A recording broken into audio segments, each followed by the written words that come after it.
You're listening to the Options Insider Radio Network, the home of the Options Podcast. For more quality options programs, visit theoptionsinsider.com or search for Options Insider Radio Network in your podcast provider of choice. Listeners can also access all of our programming through our mobile app available in the iTunes and Google Play stores. Select programs are also available via live stream at mixlr.com/options-insider. That's mixlr.com/options-insider. Don't forget to follow along with your favorite programs and submit your own questions for the hosts at twitter.com/options, stocktwits.com/options, facebook.com/theoptionsinsider, or via questions at theoptionsinsider.com.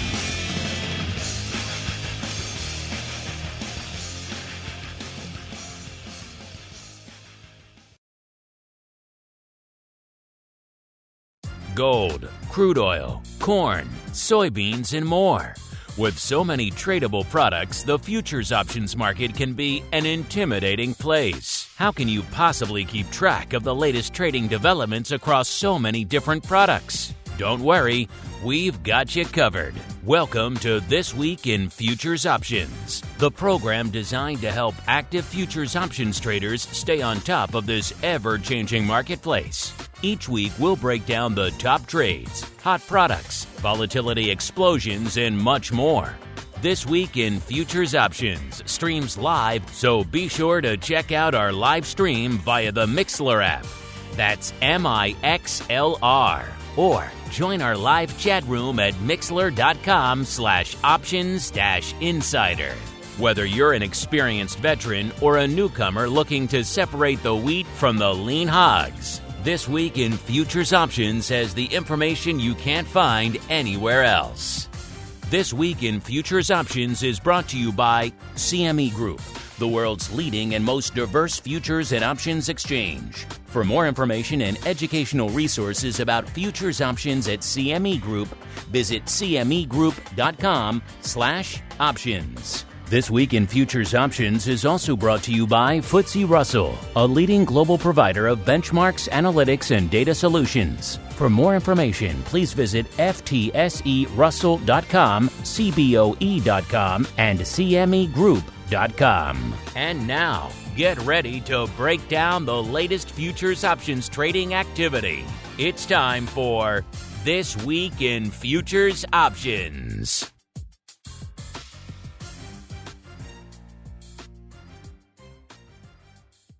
All right, everybody. That music means it is time once again for a little program we like to call around these parts TWIFO, a.k.a. This Week in Futures Options, a program where we break it all down. Everything's going on the options front over there at CME. You never know what's going to make it on the show. That's why you got to tune in every week. My name is Mark Longo from theoptionsinsider.com, as well as, of course, from the ever-exciting The Options Insider Radio Network. Hope all of you out there in the Secret Handshake Club enjoyed that little taste of the OPR 100th episode, spectacular, remastered, recut. It's kind of a fun one, a little bit of a sneak peek of what was trading back then, so it's a bit of a time capsule. Also sounds a lot better. Also available for the first time all in one episode, and for a lot of you, I know it's new, so hope you enjoyed that taste of it. You can find the full thing. Everyone else out there listening after the fact can as well. If you're subscribed to the full network, you'll get it. Otherwise, go check out Options Playbook Radio. If you haven't, it's a great show, and that OPR 100 is a fun snapshot in time and some great special guests, all remastered. It's really fun stuff. Of course, you don't know what I'm talking about. The Secret Handshake Club. You know where to go to learn more. You, of course, join us live throughout the week on all of our different shows, as well as, of course, join us for our pro Q&A sessions on Tuesdays, Options Oddities on Fridays as well. TheOptionsInsider.com/pro is the place to go. I see you in there, Nichols. TWIFO time. Woot. You'll woot back to you. I'm excited as well. It's always fun here to kick off some TWIFO action. I'm flying solo on the show today, so you know that means two things. First off, got a whole bunch of futures options products I'm going to be able to sink my teeth into, which is fun. And B, you folks are going to have a chance to join me on the show today as well, so it should be a fun one. Let's kick it off the way we always do. It is time for the Movers and Shakers Report. It's time to find out what's rallying on the light side and falling to the dark side at CME Group this week. It's time for the Movers and Shakers Report. All right, everybody, welcome to the Movers and the Shakers, the portion of the show. We break down all the big explosions to the upside and the plunges to the dark side over there at CME this week. If you want this report for yourselves in your hot little hands, a couple of places you can go to get it. CME Group tweets it out usually right before showtime, so you can follow at CME Group on Twitter. You could see it there. We usually tweet it out or retweet that tweet out there as well. Otherwise, you need to have the pro grade quick strike to get access to it. So check out those tweets if you want to see it for yourself. And of course, you know, it's nice flying solo because I get to choose. Finally, how long we've been doing the show, I've never really gotten to choose where we start our voyage on the show. So I'm going to do that today. And you know what I'm going to choose. Listen, I'm going to choose Dark Side. Let's do it. Off to the red with us. Number 5, gold. Some rough week for the metals out here this week. Number 5, gold off 3.3% this week. Number 4, NATGAS. NATGAS making it back onto the Movers and Shakers report this week, off 3.36%. So just managing to edge out gold to the dark side. It was number 3 in the other direction last week, up 2.61%. Number 3, back to the metals. It's platinum, off 4.02%. It was number 5 in the same direction last week, off 5.12%. So a rough couple of weeks for platinum. Before you ask, we talked about it last week, only 100-odd contracts on the tape in platinum. So not really a good option story to parse there. Number 2, once again to the metals, it's silver, off 7.09%. The only thing that could manage to usurp all the metals out there on the dark side this week was lumber, once again topping our dark side movers and shakers, off a comparatively quiet for lumber, off 8.07%. This thing has moved up to 20-odd% sometimes in a week. So this is 8% is a quiet week for lumber. It was number 1 in the same direction, for example, last week, listeners, off nearly 15% last week. And again, same deal before you get all fired up talking about lumber options, about 70-odd contracts on the tape out there. I wish we could sink our teeth into lumber because we would pretty much be talking about it every week. But alas, that is not possible, listeners. It's gone out to the light side now, where our old buddy Sean used to hang his hat every week. Wheat got some ags to the light side this week. Wheat, number 5, up 2.35%. It was in the exact same spot last week, up 1.63%. Number 4, KC Wheat, so managing to usurp its Chicago cousin there, up 2.78%. It was in the exact same spot last week as well. Number 4 to the upside, up 2.59% last week. So a good couple of weeks for wheat. Number 3, back to the metals. It's palladium. Metals all over the place this week. Palladium up 6.63%. It was our number 1 mover and shaker to the upside last week, up 7.03%. Once again, before you get all fired up, no contracts really to speak of on palladium from an options perspective. So not going to hang our hats out there. Number 2, it's Bitcoin, up 8.62%. It gave some of that back towards the end of the week, but still a good week here for Bitcoin. And number 1 with a bullet this week, iron ore. These are lumber numbers, up 17.94%. Now, before you get all fired up, get all excited, let's do it. Let's sink our teeth into iron ore. Fortunately, I cannot accommodate you, listeners, because there are no options to speak of on iron ore. So once again, we are left to twiddle our fingers as we keep on rolling. Since metals are pretty much dominating our tape to the dark side and indeed a bit to the upside as well, we got to start there. Let's head out to the metals. Werewolves beware. It's time to explore the options activity in silver, gold, and other shiny things. It's time to talk metals. All right, everybody, let's do it. Time for the metals. Since gold is our number 5 dark side mover this week, it's also the most active metals options contract, at least from the precious perspective.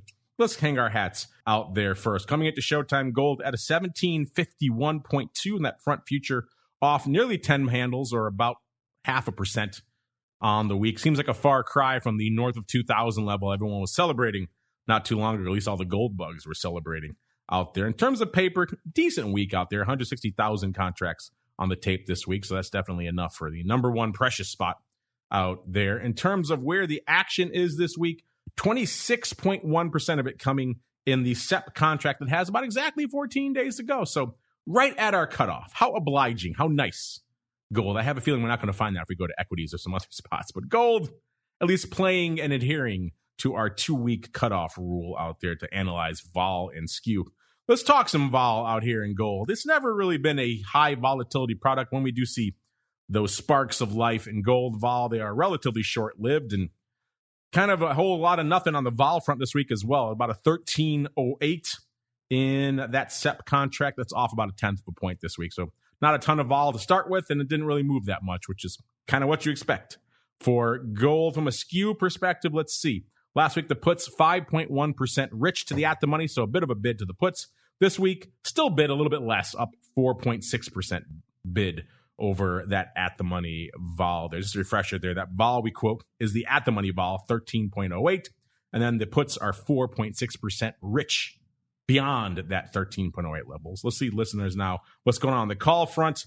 Calls last week 1.7% cheap, so they had a little bit of a discount to that vol level, and this week they are almost even. They're about a tenth of a point, so they're effectively unched to the at the money. So that upside call vol is still around a 13.08 out there. So not a lot of bias in any direction to the calls. And that's interesting because metals, if you followed them and listening to the show for a while, you know, metal skew tends to move around quite a bit and has some interesting ebbs and flows. The puts get bid, the calls get bid. These days, a whole lot of nothing on the calls, which is kind of interesting. Let's see what's lighting up the tape out there in terms of the most active contract in gold options at CME this week, listeners. And if you said 1,700 puts, roughly $50 out of the money puts, you are the winner chicken dinner here in September. 5,500 of these about have gone up this week. The most active day was Tuesday with about 2,000, 1,700 on Monday, 1,600 on Wednesday. Not too much going up today. Looks like a lot of these were closing throughout the week as well. So some folks maybe taking these 1,700 puts off the tape. Maybe they were long them and they started taking them off as we started to get the sell-off, or maybe they're short and we were getting close to that strike, getting a little bit nervous. Either way, a lot of closing paper on the 1,700 put strike here in September. Also probably why we saw that put skew come in a little bit. So probably a little bit of buy-in paper here on these 1,700 puts, but not a ton because that skew didn't move a whole heck of a lot. In terms of activity, though, once we get outside of September was the overall most active month with 26.1%, but the right behind those 1,700 puts in terms of most active contracts was June of 2022. That's interesting.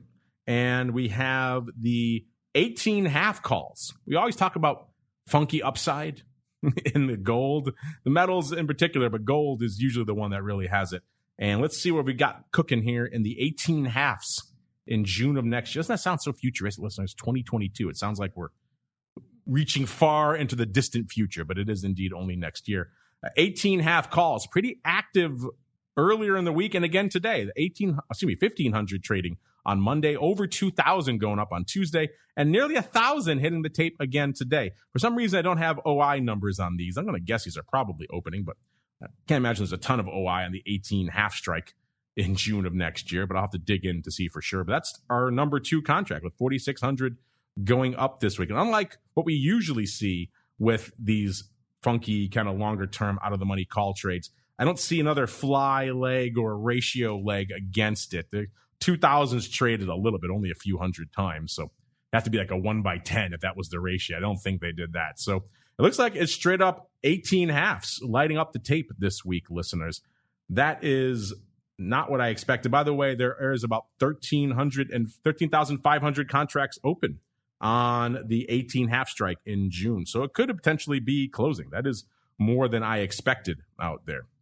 So we shall see what is afoot. Are they giving up on the 18 halves already? I mean, maybe. It is possible. If you got that much time out there, you know, maybe I don't see them rolling down to a new strike if that's the case. So there could be someone giving up the ghost out there in longer term upside in gold, but it does seem like it's a bit early to pull the trigger on those if that is the case. If that's not long term enough and not far upside enough, let's go out to Dees of next year, Dees of 2022. We've got the 2,500 puts going up 1,280 times. And it looks like that was slightly closing on Tuesday of this week. Tuesday, we also had the 1,800 calls trading 400 times and the 1,900s trading 530 times. So if that's a fly or a ratio, the numbers are a wee bit weird opening on both the 1800s and 1900s. So maybe a bit of a vertical there and then taking off some 2500s. That's a strange one. I don't. Looks like no OI to speak of coming into those trades on the 1800s and 1900s, and about 5,000 open on the 2500s in Dece of 2022. So maybe they took some of those off and decided to roll down to a more relevant vertical, 1800, 1900. Either way, a lot of action, and all of it there on Tuesday, which makes me guess maybe it is related, but the strikes and the numbers don't line up. You know, if it's a day that ends in Y, listeners, something funky is afoot in the upside in gold. We could do a whole show just on the weird, funky action out there in gold. But some other metals were lighting it up as well. And I got so excited talking about the gold, I forgot to tell you how to find these reports for yourself. CMEgroup.com/TWIFO is where you want to go to get these. Then go into that drop down you're going to see over there on the products. Go to metals and then to precious. We were just hanging out in gold. Now we're going to go move that drop down out to silver, if you are so inclined. I like to then go into the expirations, and I hit select all, listeners. That means I get to see everything all at once. But be warned, if you're doing that, you're okay in silver. If you're doing that in like in Eurodollars, for example, it's a lot of data. It may be a bit overwhelming. Maybe you want to stay with that opening kind of snapshot view to make it a little bit more manageable. But then again, to each their own. Silver, let's see what's going on in silver this week. Silver is, usually a number 2 out there in the metals. This week, decent paper, not a ton. 23,000 contracts on the tape. Contrast that with what we just talked about, well over 100,000.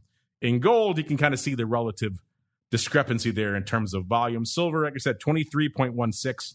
It's off this week almost 5%, I should say, 4.8%, off about 1.2 points. We're at about, again, a 23.16 in that front future. And of that 23,000 contracts that has traded this week, almost half, 40%, went once again in that SEP contract. Once again, the metals obliging us here on the TWIFO program. So let's hang our hat out there. The vol in that SEP contract at about a 24. So not quite 2x, but pretty close to double the vol we're seeing out there in gold, which is interesting. I know Uncle Mike's a big silver fan on our option block program. And certainly from a vol perspective, a little bit more juice to be wrung out of that stone there. Up about a point as well. So that vol getting a bit of a lift this week. In terms of skew, I've got some skew action this week as well. Last week, the puts were pretty bid, 4.1% rich. Well, this week, they've come in almost entirely. They're pretty much even with the at the money now. So all that premium in the puts got crushed. The calls last week were 1.5% cheap. This week, 3.1% rich. So that skew has swung pretty markedly. The puts were bid last week. Now they're pretty much flat. Last week, the calls were slightly offered. This week, they're bid. So big swing to the calls. Let's see what's going on out here in silver. Listen, maybe we can find out why that is the case. The most active contract this week was the 20 puts here in September, doing about 1,000 contracts this week. Again, only 23,000 total have traded out here. Now, the most active day is actually today, about 500. So half of that paper going up today. Obviously, we don't know the OI change for today. The rest of the week, the most active day was Monday with about 300. Slightly closing there. Those puts, again, about $3 and change out of the money. So I did not expect a contract with 2 weeks to go, $3 out of the money to be the number one contract, but that appears to be the case out here this week, followed by the 24 calls, also in September, doing about 750. The most active day was Monday with about 385, so over half of that going out there this on Monday. Again, most of that opening. So opening to the upside on the 24 strike, which is probably where that call bid came from.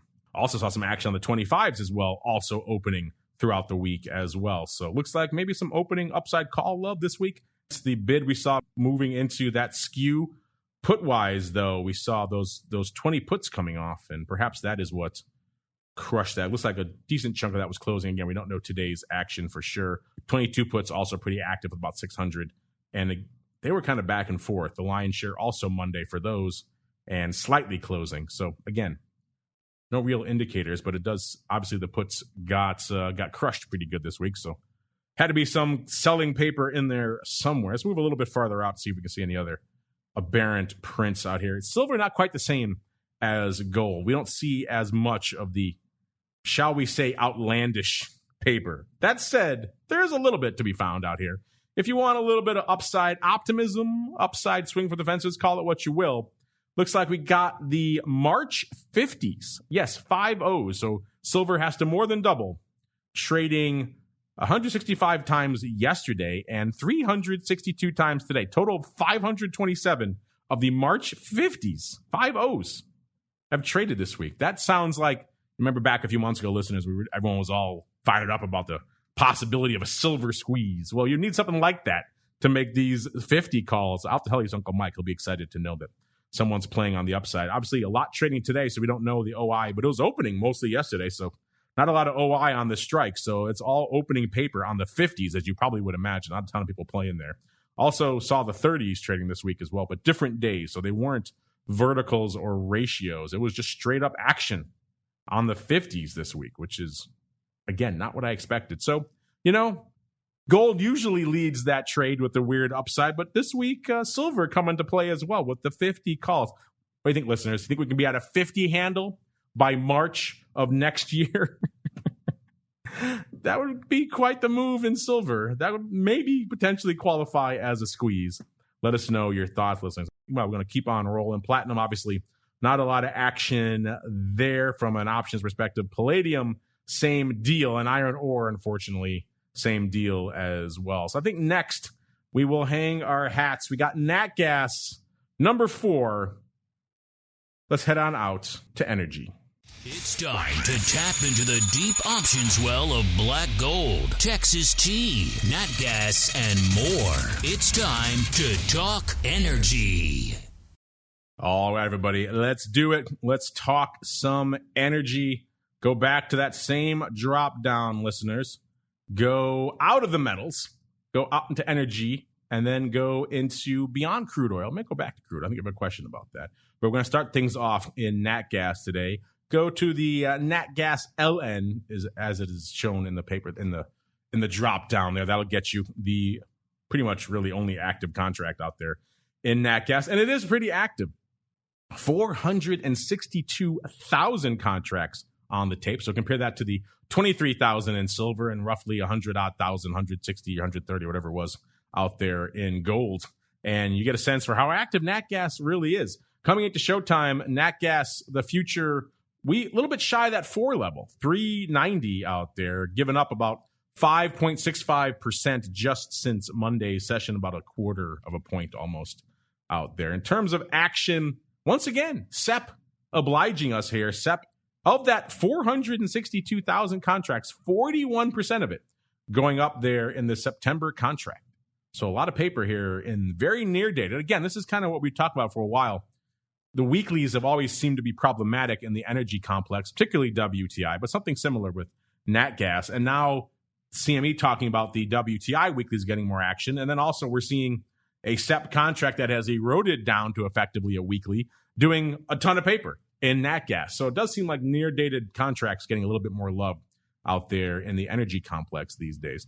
In terms of vol, this is obviously a more volatile product here. It's coming off a bit this week. 38.5 vols where we find ourselves, off nearly 6 points from this time last week. In terms of skew, also skew swinging around here a bit in NatGas. Last week, the puts were kind of unched to the at the money, not much love for them. This week, 5.7% cheap. So puts getting crushed. Last week, the calls, the whole skew was flat. Last week, the calls were about 0.5% cheap. The puts about 0.4% bid, so not much of a bias in either direction. Now, like I said, the puts are nearly 6% cheap, and the calls nearly 4% bid, 3.9%. So big swings in both directions out here in NatGas, which is kind of interesting. Let's go out and see what the most active contract was this week. It does seem like it was the SEP 4 quarter. It does seem like a very outlandish strike not too long ago. But yeah, we're a little bit shy of the 4 handle right now. So 4 1/4 just sounds so rich, but it wasn't that long ago. Let's see. 4 1/4 calls doing nearly 30,000 contracts this week. Pretty much the lion's share of that going up today. 19,500 contracts on the tape today. So obviously we don't know the OI swing there. Wednesday and Monday also close to each other. 5,000 on Wednesday, 4,000 on Monday. Both of them closing by about 1,000. So obviously a lot of back and forth trading on that 4 1/4 strike, which is not surprising. We weren't that far from that when we kicked off the week here. So a lot of action on those 4 quarters. Again, we saw the call wing mostly get bid up this week, so had to be some buying out here in the call wing. Number 2 most active contract looks like it was the 4 3/4. So If 4.25 wasn't optimistic enough for you, here comes 4.75, doing 21,300 contracts this week. The lion's share of that one actually came on Monday, 13,500 going up on Monday, about 2,000 of that opening. So interesting action there on the 4.75 calls, followed by about 3,000 today and 2,200 on Tuesday and Wednesday. So again, some folks had to be buying some of this stuff to get that skew to swing the way it did. Let's look a little bit farther out. Let's see. Number 3, we got the 4.5 calls. So pretty much a call strip here in September was where the action was this week. 18,000 of the 4.5s. The busiest day was Tuesday at about 7,000. Also interesting to see each of those strikes had a different day where they were dominating the tape. So today for the 4.25, Monday for the 4.75, and for the 4.5s, it was Tuesday. So weird stuff out there on all these strikes. Interesting stuff afoot here. Let's look a little bit farther out to see if we can find any other interesting, surprising prints here in NatGas. Look at it mostly around the 4.75. You know what? There is a weird one here, though. Let's go out to Jan of next year. Jan of 2022. Again, that sounds so futuristic. Wow, this looks like a gold type trade. On Monday, we had 1,000 of the Jan 10s, 10.0s. So again, like I said, we're shy of the 4 handle now. That already is kind of rich for NatGas. The 10 calls going up 1,000 times. Looks like the 12 halves going up that same day as well. So it looks like a 10-12 half vertical going up, all that opening 1,000 times on Monday. Wow, looks like there is some OI to speak of on the 10 strike. About 4,000 are open on the 10 strike in Jan. So it is possible that's a bit of a roll. That's, wow. I thought the silver one was optimistic, but 10-12 half vertical in January and NatGas. Depths of the winter, maybe they're foreseeing another one of these crazy aberrant outages we have somewhere and a pipeline going off, something like that. And that's what it would take, I think, to hit a 10 handle in NatGas. But wow, that is not what I expected. So I was joking earlier, listeners, about the lack of crazy aberrant upside prints in NatGas, but they obliged us this week. 10-12 half, 1,000 times in January. What do you think about that one? Does that have a chance in hell of coming to fruition? What would it take to make the 10-12 half a relevant trade? Intriguing stuff here, listeners, as we keep on rolling. I'm going to cheat. I mentioned I'm going to get a bunch of you on the show today as well. We got a listener question. By the way, you folks are there in the Secret Handshake Club. You guys always get bumped to the top of the list. And let's go to Alan here. By the way, listeners, you want to learn how to join said club, theoptionsinsider.com/pro is the place to go. You'll learn the secret handshake there.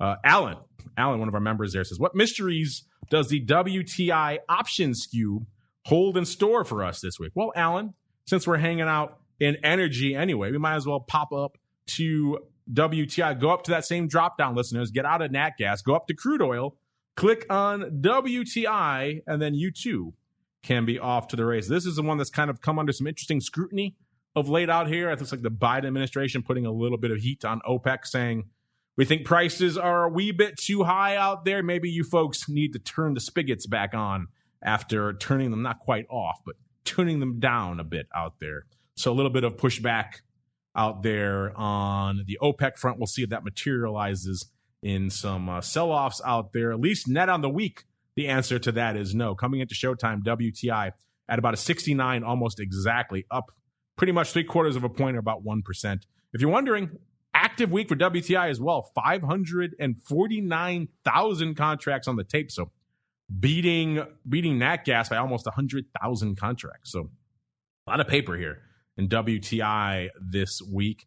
And unlike our other friends out here, and again, kind of flipping that script on WTI where people don't really like to trade the weeklies, the actual SEP contract has eroded down to 5 days to go now. And that is where about 45%, nearly half of that 549,000 contract went up in that contract. And it's going to be hard to parse vol. We'll have to go a little bit farther out to parse the vol. I'll tell you what, listeners, we'll go out to, we've got a weekly expiring here in about 15 days. We'll go out to that one. That'll give us a little bit of a sense. That one didn't do a lot of paper, though, 0.2%, but that'll give us a sense of the vol, at least out here. That vol is about a 33.7 off about 3.5 points. If you're wondering, in that SEP contract with 5 days to go, that vol is about almost a 30, 29.75, off 8 points. But again, take that vol with a huge grain of salt. It's kind of hard to really talk about vol in meaningful terms with 5 days to go. It's mostly gamma at that point. I guess we'll just bite the bullet. I will tell you what the skew is in this contract. But again, take these numbers with a grain of salt. Only 5 days to go. The puts last week, 7.2% rich. This week, 10.1%. So the puts getting a little bit more bid. The calls last week, 4.4% cheap. This week, 8.7% cheap. So back to your question, Alan, the quote-unquote mysteries of that skew in that very, very aberrant short-dated skew, the puts are heavily bid. The calls are heavily offered. Does seem like some folks may be thinking, at least in that near-term contract, by the end of this contract's life in 5 days, we might have some more downside, but more before some upside. Let's go a little bit farther out, so just to answer your question, to see what we can look at from an overall skew perspective. Let's go to October. That contract has 35 days to go, and it still did a lot of paper. 27% of the paper went up in October. So let's go a little bit longer term and see. The vol there is about a 33. It's off about 4.5 points this week. The skew, let's see. Last week, the puts were 10.8% rich. This week, 11.3%. So getting a little bit more bid, but not quite as aggressive as what we saw in that nonsense 5-day skew. And last week, the calls were 7.9% cheap. This week, 9% cheap. So the same trend playing out here in October, a little bit longer term. Puts getting bid, calls getting offered. Let's see. Let's look at DEES really quickly. DEES was about 11.5% of the paper. So this is pretty much through the end of the year here now. We got a vol at about a 33, off about 2.6 points this week. The puts last week, 11.9% rich, so even more bid. And this week, 12.7%. So the puts getting bid again. Calls last week, 7.7% cheap. Unlike the other months, though, the calls staying about the same. So the calls still 7.7% cheap this week. So even going out through the end of the year, you have to imagine if the Biden stuff is going to have any impact, it would be felt before the end of the year, listeners. Then we are seeing puts getting a little bit more bid. The calls are still offered, but they are pretty aggressively offered already in D's, probably why they're not getting hammered too much more. But yes, looking at this skew, this is kind of going back to what we used to see back in the days when folks were fading the upside in WTI pretty aggressively. Remember the conversation? It seems like a long time ago now, and from a price perspective it was, but we used to talk about the 40 handle all the time. Can it maintain above the 40 handle, or will it drip back into the 30s? And we used to see those puts bid, the calls offered. This is very much an equity type skew, and we're seeing that shaping up again here. So it does seem like in the near term, all the way out through the end of the year at least, there is a bit of a bias, a bit of a concern to the downside here, and not a lot of love to the upside. But that's been kind of a recurring theme in energy. Alan, you're a pro member, so you've probably been listening for a while. And you know that it's been a bit of a head scratcher for us. We've seen all these crazy things. They bombed the Saudi oil fields, you name it.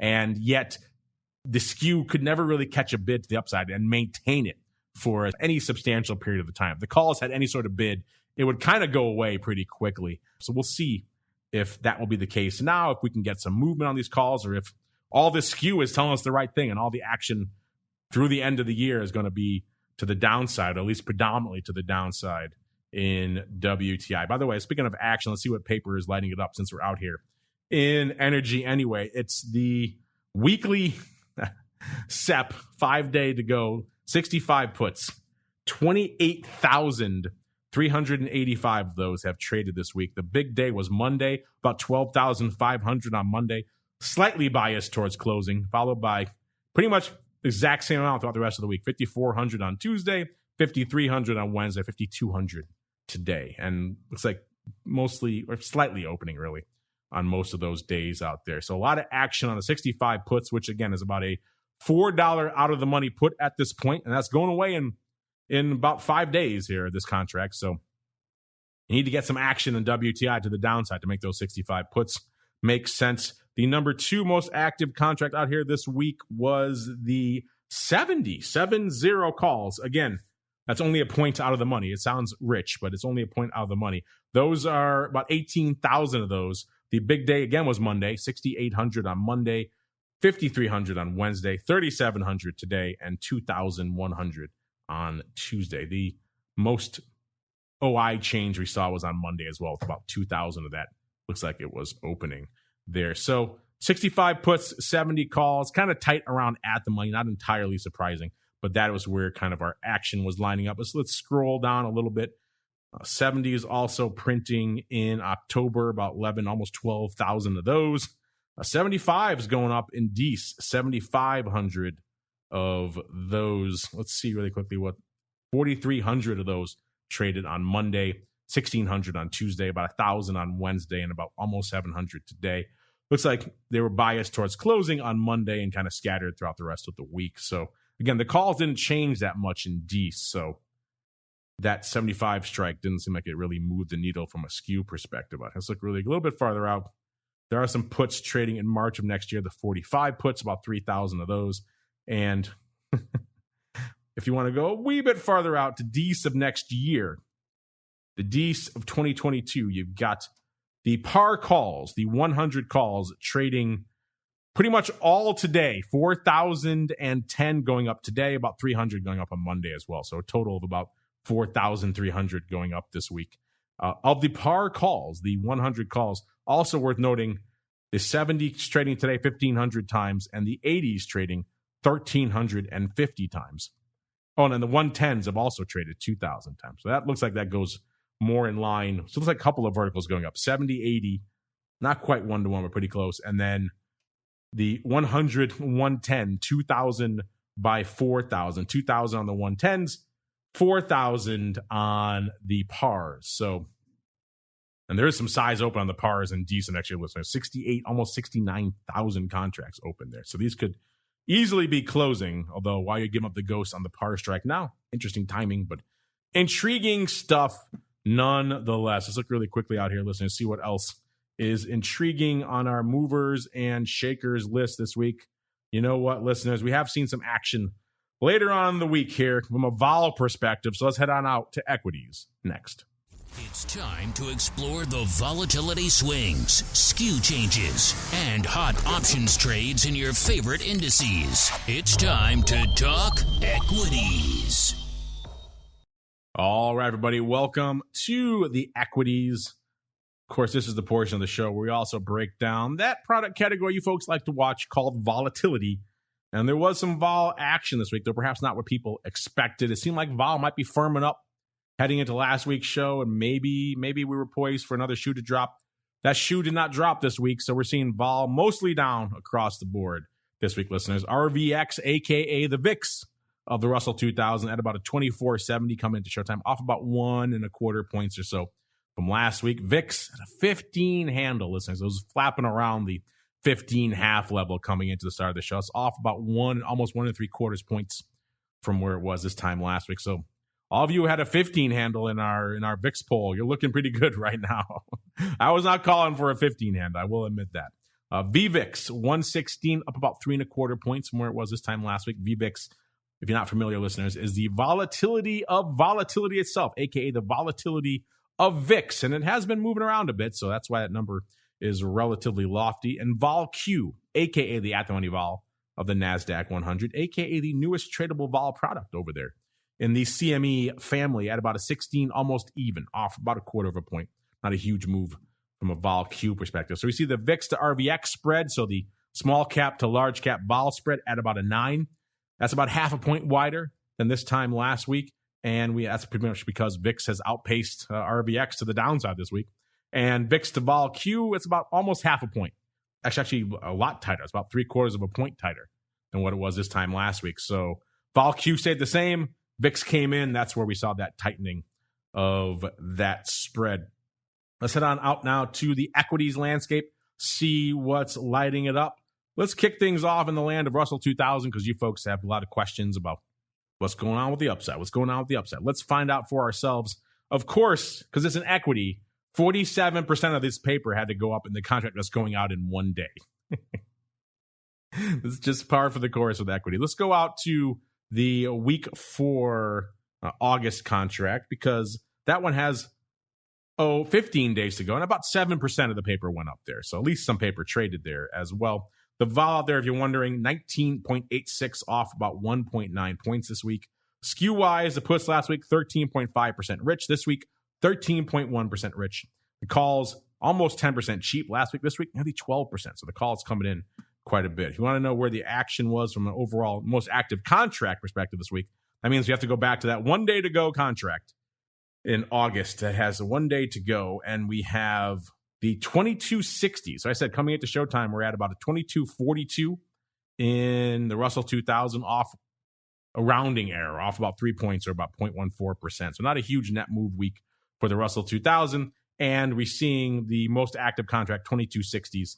It's like opening mostly throughout the week. So those are calls. And since they're going away in a day, they would qualify as small delta now, but not exactly what I think folks are thinking of when they ask that question about the far upside stuff. So let's look really quickly and see if we can see any other far upside action here in the Russell 2000. 2230s trading a bit as well. 2240s, again, most of these not quite as far off as you might imagine. Also seeing 2230 puts going up, which is, again, right around the at the money.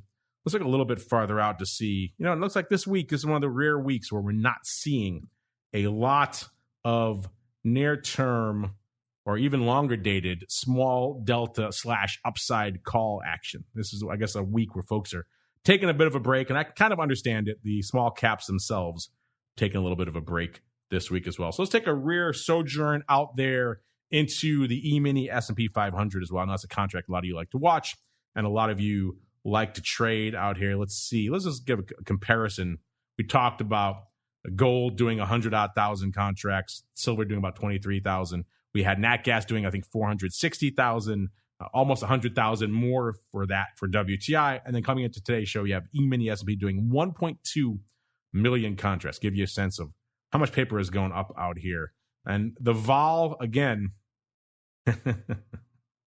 now these are contracts going out in, a day. So that's where 30% of the paper went up this week, of course.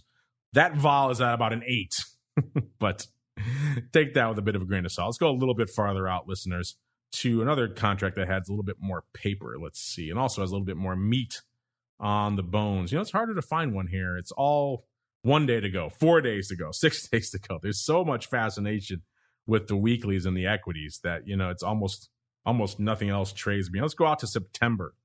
Okay, there we go. Let's go out to the monthly September contract that has 35 days to go.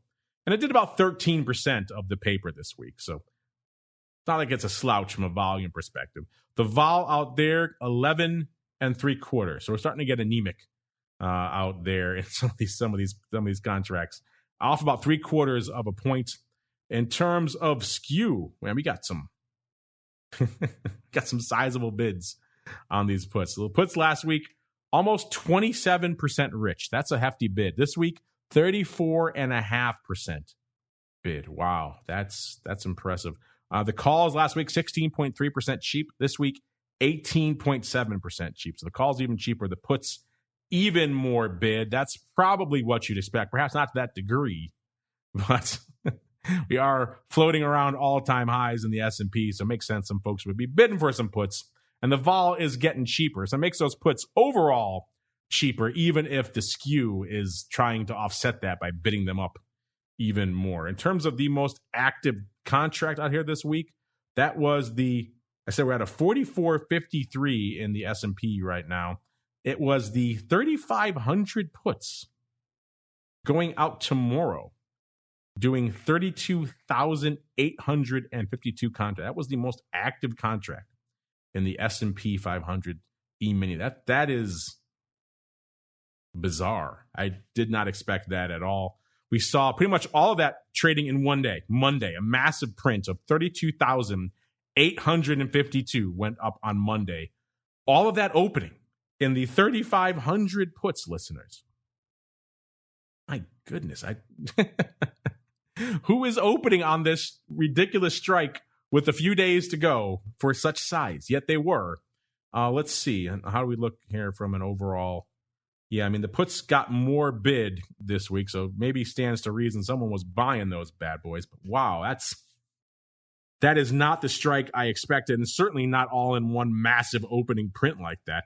4,300s also traded that day, nearly 16,000 times, 15,625. So maybe a 4,300, 3,500 1x2 Also worth noting, the 4400s trading and 43 halves. So it's kind of weird to see if there was another leg to this, exactly what it would. 4300, 3500, not exactly a spread that rolls off rolls off the tongue. It's almost 1x2, so it could land that way. Both of those were opening. Less opening, though, on the 4300s. They only opened by about 7,000 contracts. The 3500s opening for nearly 33,000 contracts. My goodness. So clearly, those puts are going the way of the dodo, barring some apocalyptic sell-off. I don't think circuit breakers would kick in. We literally cannot get there by tomorrow at this point. So hopefully they sold those and got a hefty premium to do so. I don't think, given the skew move, I don't think they did, but we'll have to dig in a little bit more to see. But, wow.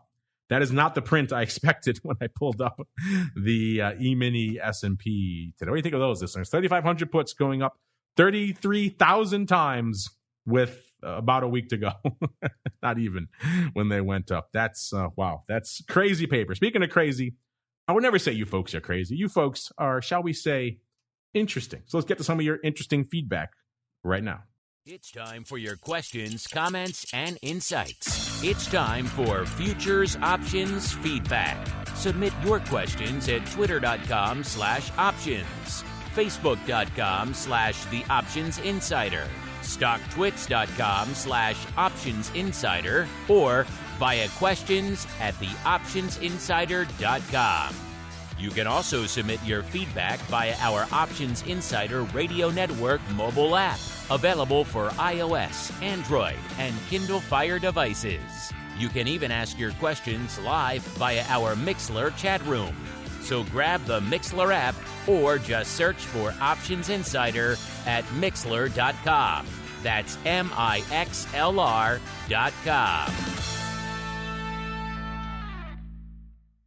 All right, let's get to it, listeners. Some of your feedback here. Another member of the Secret Handshake Club, Meats with a Z. I just like that handle. He says, thanks for, I guess he enjoys his meat products as well. He says, thanks for the hashtag Hoglove on last week's episode. I always love hearing about non-traditional products on the show. We try to bring you those whenever possible. They're Meats and everyone else who has similar opinions. You know, it's not always possible. Like this week, iron ore would have been a good one, but not really any options to speak of. You know, palladium, lumber, all the same deal. Would love to talk about that with you. They're just not cooperating from an overall options volume perspective. But whenever a, shall we say, non-traditional product makes it onto our movers and shakers report, and it does even remotely interesting or decent volume, we'll try to bring it to you here on the show because, you know, we love doing all of our standards. We love the metals. We love the energies. We love, all the equities and everything else. But sometimes it's fun to sink our teeth, literally and figuratively in the case of Hoglove, into something a little bit different out there. So we keep an eye on those meats. We like those too. Just not always viable here on the show week to week. Next up, we got AJ. AJ wants to know, can we get a mid-year correlation update? Well, we're a little bit past mid-year, but because you asked so nicely, AJ, we can do that for you. I've said this before. I will say it again. One of the cooler tools available in the full pro suite over there at Quick Strike, and if you're playing along with the TWIFO reports, you cannot access this, unfortunately. You got to upgrade to the premium level. But if you do that, you can access these cross-asset correlation tools. We've talked about these before on the show. We've run the reports, and it's fascinating stuff. And so AJ asked for a mid-year correlation update. So we can do that, AJ. In fact, I'll tell you what we'll do. We will run one for the entirety of the pandemic era. So pretty much let's go to Jan of last year all the way through to today. So we got kind of the lead up into the pandemic, kicking off really aggressively in February into March, and then all the way through to today. And we'll see what we see. And if we run those, let's see. Some of these correlations you're probably going to expect, but others might be a little bit interesting. Let's look first at some of the highest positive correlations we're going to see. Looks like highest positive correlations on the board. We got some you might expect. The 10-year to the 30-year. They're correlated about 93%. Again, this is for the pandemic era, which makes it an interesting period because obviously things have not exactly performed as expected over the past year and a half. The S&P to the NASDAQ, about 92%. Again, that's pretty much in line with what you'd think. Dropping down a little bit, we got WTI to heating oil. They're coming in together at about 80%. Gold to silver, everyone looks at that gold to silver ratio, but here's the gold to silver correlation. That's at about a 78%. So it's holding strong, but again, a little bit shy of the 80% level. And then we got corn to the beans at about 67%. So those are some of the strongest positive correlations. And looks like most of them are pretty much intra-complex, which is what you would expect. You'd expect things within similar complexes, similar products to have a high degree of correlation. And that's what we saw. Let's see, negative correlation. Now we're getting the strongest one we saw here, which is interesting. You thought it might be a little bit higher in some of the other complexes, but the strongest one that we saw was negative 35%, and that was going on the both the 10-year and the 30-year, and their correlation to the S&P 500. So again, everyone talks about that quote-unquote inverse correlation of the rates complex to the equities. And it was the strongest negative correlation that we saw. But again, it's only minus 35%. So I wouldn't really call that inverse. I would call it a strong negative correlation. But if you're relying on only a fixed income product to hedge your equity portfolio, you may have been disappointed with some of the performance on that over the course of this past year. Some of the weirder correlations that kind of jump out to my eye here, we've got the Japanese yen to the 30-year. 50% correlation between the yen and the 30-year. I would not have off the top of my head guessed that one. Also, another weird one, we've got the Euro USD spread, so the euro denominated in dollars, to silver. They had about a 30% correlation over the pandemic era. So intriguing stuff as well. And of course, everyone, when they're asking about correlation, they're really asking about crypto usually. So let's throw that into the mix as well. Bitcoin, the highest correlation, positive correlation that Bitcoin had, actually the highest correlation period that Bitcoin had was to the NASDAQ, 31% positive correlation over the pandemic era, and 29% to the S&P. So again, it's not quite uncorrelated, and it's certainly not inversely or negatively correlated. Some people have tried to make that argument, but I have not seen the data to support an inverse correlation. It is positively correlated, just not a ton. Then again, those days when we do see the massive sell-offs, the days when you really want the Bitcoin crypto portion of your portfolio to kind of do its own thing and buck the trend, those are the days when we have seen Bitcoin have a much higher correlation. Might be an interesting way to break that out too. Maybe only the big movement days in the indexes. Let's see how the correlation shakes up on those days, because those are the days when you need it. And we have seen Bitcoin sell off aggressively on those days when the market sells off. Look back to last March. When the market was getting hammered, we saw Bitcoin sell off 30-odd% intraday. So if you're relying on Bitcoin to be this completely non-correlated asset, these numbers may unfortunately break that perception for you. Speaking of Bitcoin, we got LTM asking here, what about Bitcoin skew? How is Bitcoin skew shaping up? Is it still call heavy? Well, two answers for you here. What was it? LTM. First off, LTM, I would recommend we have a whole show on the network about pretty much exactly that. The skew, the volume, the volatility, all that good stuff out there in Bitcoin and ETH and all the other major cryptos. So check that out if you want a detailed breakdown of that. That's called the Crypto Rundown. We air that every Monday. Hopefully you're listening to that. We can go try to parse the options on Bitcoin that are trading at CME. They did some paper this week, 211 contracts. Now remember, that's a pretty beefy contract. That's a 5x multiplier, but still not a lot of paper really to sink our teeth. That's why we didn't talk about it on the main show, because it's only 200 contracts. But if you are insistent on it in terms of skew, we can look at how it's shaping up on the CME platform. See, the month that had the most paper is here in August. I use most in air quotes. 54% of that 211 contracts going up in August. That is about 15 days ago. The puts last week, 2.6% rich. This week, kind of flat to the at the money. Last week, the calls were 0.5% rich. This week, 3.3% rich. That's, again, take that with a bit of a grain of salt. That's not a lot of paper, really. So you're going to see sporadic kind of skew movements out here in the Bitcoin options as a result. But there you go. That's what it's shaping up for on the CME platform. If you want to deep dive into, let's say, platforms like Deribit and others that are putting up a lot of paper on the crypto front, and including the skew, we break that down every week. Check out our Crypto Rundown program every Monday or on demand whenever you want to listen to it after the fact. To subscribe to the full network if you haven't already. You will get it. I'll wrap it up here with our regular TWIFO question asker. This is Rhythmic Angel. I do like that handle. Rhythmic, we got to see you in the live chat one of these days in the Secret Handshake Club. He says, hello, Mark. Question, do you ever look at futures depth of market data to look at what strikes are heavily being traded to pick strikes on what options to trade? Or do you stick to the OI and the option strikes alone? Thanks. It's a good question. Depth of market, you can talk about depth of book as well, kind of the similar stuff there for the futures or depth of book for a lot of the equities out there. And the short answer to your question, the Rhythmic Angels, I really don't.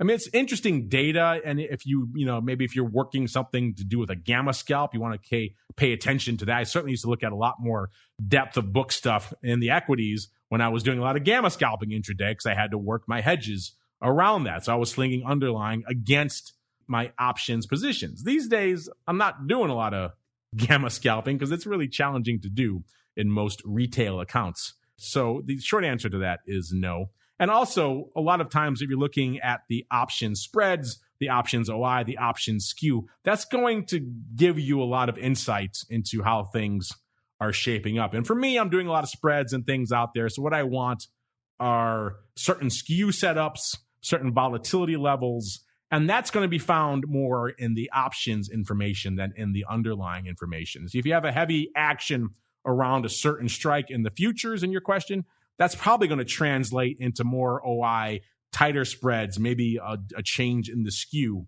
on those strikes in the options as well. So I tend to get that information, but through what I'm looking at in the options as well. So normally I do not do that either in the futures or in the equities, but sometimes if perhaps I want to drill a little bit deeper, see maybe why a certain product is vacillating on a certain strike, I may go look at the depth of book then and see what's going on. But in general, when I'm lining up my trades there, Rhythmic Angel, I'm not really sitting there and looking at the underlying first. I'm more looking at what's going on from an options perspective, how things are shaping up that way, and then trying to line up my trades accordingly. Great question, though.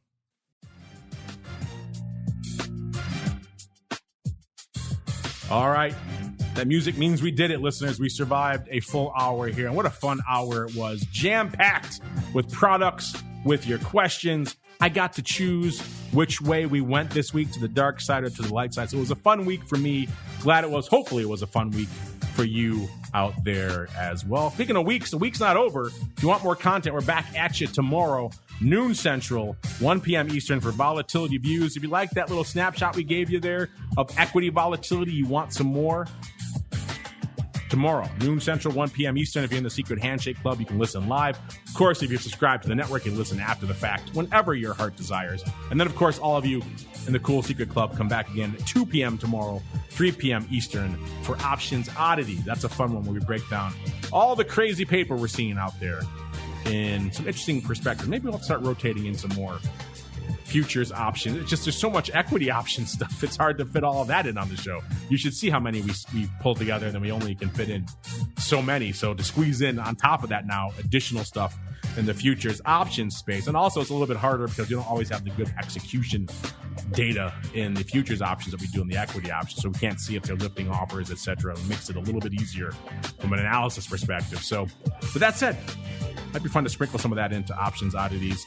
And then, of course, we'll be back again next week. And, of course, you know where to go to learn more about everything we're talking about here on the show today. If you want to check out the reports for yourselves, cmegroup.com/TWIFO is the place to go. And if you want to learn more about everything going on in the world of small caps, or maybe you want to go large cap, Russell 1000, whatever floats your boat, larger cap or smaller cap, you can find it for yourself. FTSERussell.com, FTSERussell.com is the place to go. Give them a follow on the old Twitters while you're at it. At FTSERussell is the place to go. We got to get on out of here. Again, we're back again tomorrow, noon Central, volatility views, 2 p.m. Central for Options Oddities. Then back again next Thursday, another episode of This Week in Futures Options.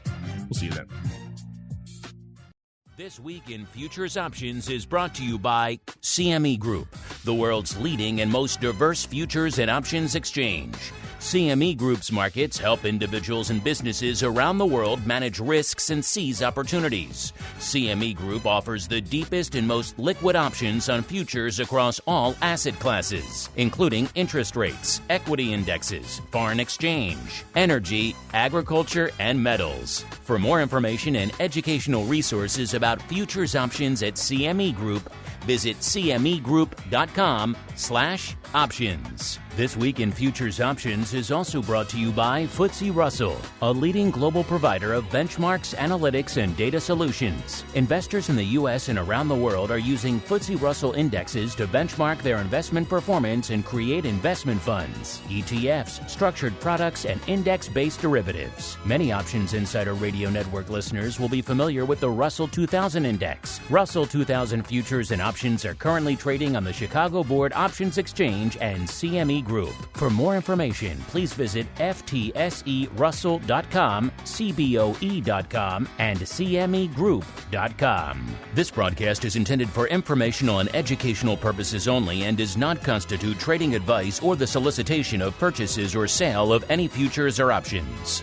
The rulebook of the applicable exchange should be consulted as the authoritative source on all current contract specifications.